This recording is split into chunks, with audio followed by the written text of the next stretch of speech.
Comment détruire des tombes de concessions perpétuelles entretenues?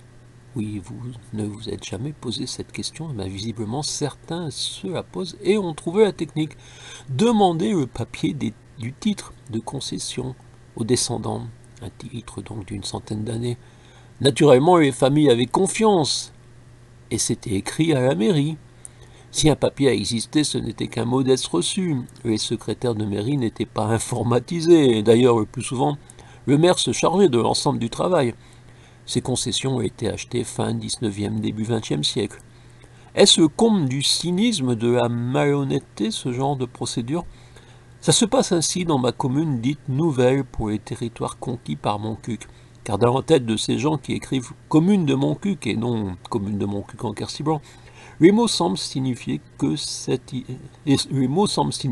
idée d'avoir conquis pour rentabiliser.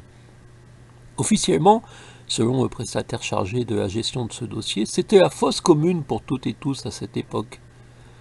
Même le dernier ancien maire de Valprion enterré durant l'histoire de la commune aurait été dans cette fosse commune, Jacques Harris, beau-père de Patrice Caumont. Si on en croit donc les documents en date du 22 octobre 2019, réalisés par la société Elabor, qu'on ne trouve pas une seule fois nommé en conseil municipal, donc jamais mandaté par les conseillers municipaux pour obtenir ce contrat. Seulement une décision du maire grâce à une délégation globale.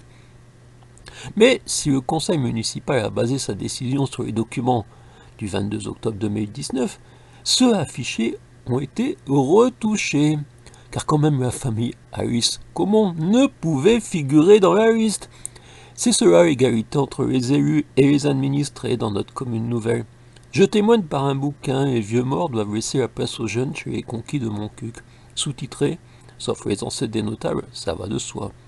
Et c'est un petit clin d'œil à notre ami, oui c'est votre ami également, Georges Brassens, celui de la mauvaise réputation. Un bouquin disponible en papier et numérique. Et j'ai découvert bien d'autres choses surprenantes dans la gestion de cette commune nouvelle.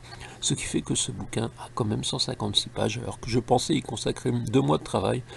Et il m'en a fallu 5. Vous vous rendez compte? J'ai consacré 5 mois à ces gens-là. Maintenant c'est fini. Mais il faut que j'en fasse un peu de promo.